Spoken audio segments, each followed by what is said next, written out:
Oke, Assalamualaikum warahmatullahi wabarakatuh.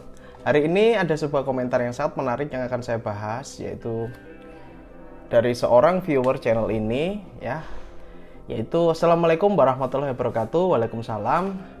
Kenapa ya saya tidak pernah dapat keajaibannya, padahal saya istighfar sampai puluhan ribu, Mas.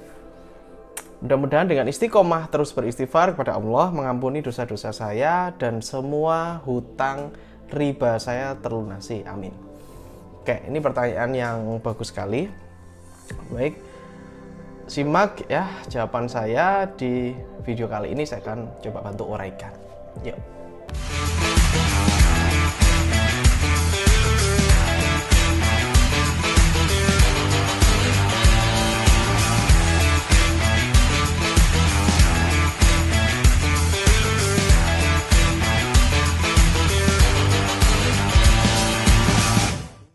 Oke teman-teman, saya ucapkan selamat datang di channel Yayang Sundawa, di mana di sini kita banyak membahas tentang magnet uang, afirmasi dan sebagainya, pengembangan diri yang membuat Anda bisa menjadi naik level. Sebelum saya lanjutkan videonya, saya ingin Anda menuliskan doa terbaik di komentar. Coba tuliskan doa terbaik Anda di bawah agar diaminkan oleh ratusan ribu viewer channel ini. Harapannya jika banyak yang aminin, insya Allah doanya akan cepat terwujud ya. Silahkan tulisin di bawah. Dan saya juga udah open ya, saya udah buka link Telegram official Yayang Sundawa, linknya juga ada di bawah. Teman-teman bisa mengikuti dengan gratis.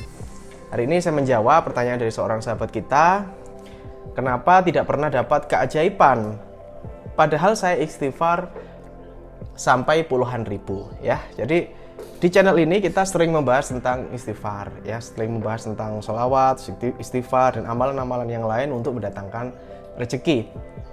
Oke.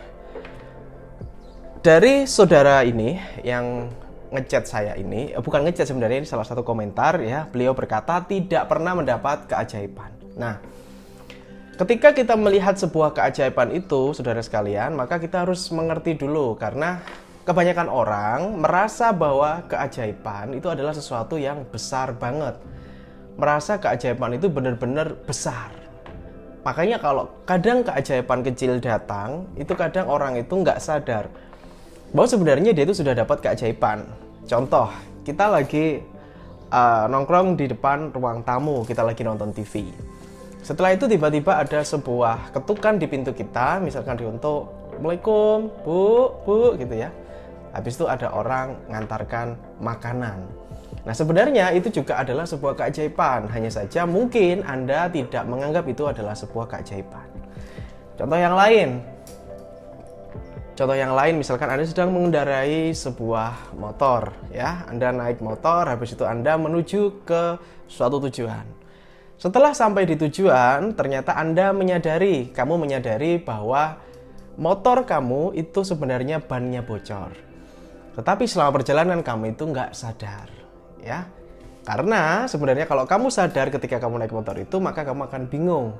Dan dimana Allah menunjukkan, ini loh motormu itu bocor setelah kamu sampai tujuan. Itu juga adalah sebuah keajaiban gitu ya. Nah cuman karena sepele banget, karena sederhana sekali, maka Anda tidak menganggap itu sebuah keajaiban.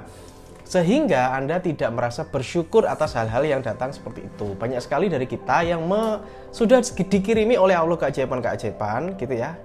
Karena kan harusnya tuh motor bocor, harusnya kamu tuh jatuh gitu ya. Tapi Allah tidak membuat kamu jatuh, Tuhan tidak membuat kamu jatuh dan kamu sampai di tujuan dengan selamat. Maka itu adalah sebuah keajaiban juga.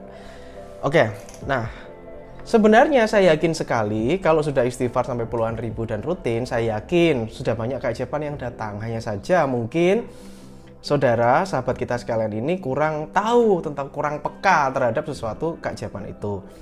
Keajaiban itu adalah hal yang tidak kita duga datang ya.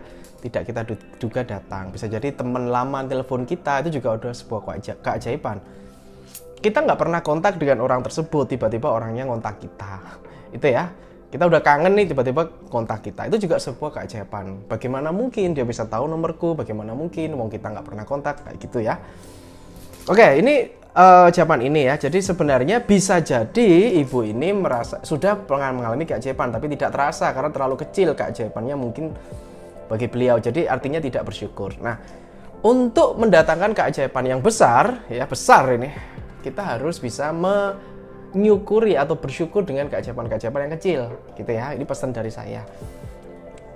Nah, di kalimat ini, di kata-kata ini, di pesan yang dikirimkan ini, ibu ini memiliki hutang riba, yang dimana doa beliau adalah semoga semua hutang riba saya terlunasi. Oke, riba itu memang mempersempit rezeki, gitu ya teman-teman ya, karena sudah ada dalam Al-Quran bahwa Allah itu memerangi riba dan menghalalkan jual beli. Ya, riba ini adalah pinjaman yang ada bunganya atau denda dan sebagainya, gitu ya. Sebaiknya kita menghindari hal ini. Nah, kita doakan, aminkan beliau ini semoga bisa lunas ya, bisa segera lunas. Oke. Nah, sekarang saya akan fokus ke membahas mendatangkan keajaiban rezeki, gitu ya. Nah, ketika kita sudah melakukan ini, benar banget yang sudah ibu lakukan ini, istighfar. Istighfar itu Allah kan sudah berjanji, ini janjinya Allah, kita tidak perlu ragu, kita harus 100% yakin ini adalah janji Tuhan yang ada dalam kitab suci, di mana kitab suci Quran itu Allah sendiri yang berbicara, Allah sendiri yang ngomong. Nah, di sini adalah Allah berjanji bahwa siapa yang mohon ampun kepadaku, dari surat Nuh ya. Ada dalam surat Nuh, siapa yang berjanji kepadaku, maka aku akan turunkan hujan yang lebat, kebun-kebun yang luas, anak-anak yang banyak, dan harta yang berlimpah. Ini adalah janji dari Allah Subhanahu wa Ta'ala. Ya, ini adalah janjinya Allah. Nah, karena Allah sudah berjanji, sudah pasti akan ditepati. Oke, sudah pasti akan ditepati. Namun tetap ingat saudara sekalian, tetap ingat sahabat sekalian, bahwa Allah itu juga memiliki sifat yaitu maha adil. Artinya, untuk melimpahkan rezeki, Allah juga akan melihat pemantasan diri kita. Banyak sekali diri kita ini yang berharap ingin kaya raya, berharap ingin saldo rekeningnya berderet-deret banyak. Banyak yang kepingin memiliki suatu angan-angan, tetapi mohon maaf, dia tidak memantaskan diri. Ibarat gampangnya gini deh. Kalau Anda misalkan ingin mencari sebuah pekerjaan, tentunya Anda menyiapkan kurikulum vitae atau lowongan kayak surat untuk ngelamar kerja itu yang dimasukkan ke dalam stop map coklat, biasanya kayak gitu. Anda menuliskan yang terbaik yang bisa Anda lakukan. Setelah itu Anda mensetorkan itu ke HRD gitu ya. Nah, ini lamaran saya kayak gitu kan. Nah, tentunya Anda melakukan yang terbaik. Anda datang dengan pakaian yang rapi. Kalau rambutnya panjang, biasanya kalau cewek itu diikat atau gimana, biar rapi gitu ya. Disisiri yang bagus. Anda pakai make up yang tidak berlebihan, tapi pas, natural kayak gitu ya. Kalau cowok, biasanya Anda kalau rambutnya gondrong, biasanya Anda potong rambutnya biar rapi gitu ya. Dengan pakaiannya juga menyesuaikan. Nah, artinya Anda menghadirkan yang terbaik. Anda menghadirkan yang terbaik. Harapannya adalah Anda diterima kerja, setuju ya? Nah, begitu juga dengan ini.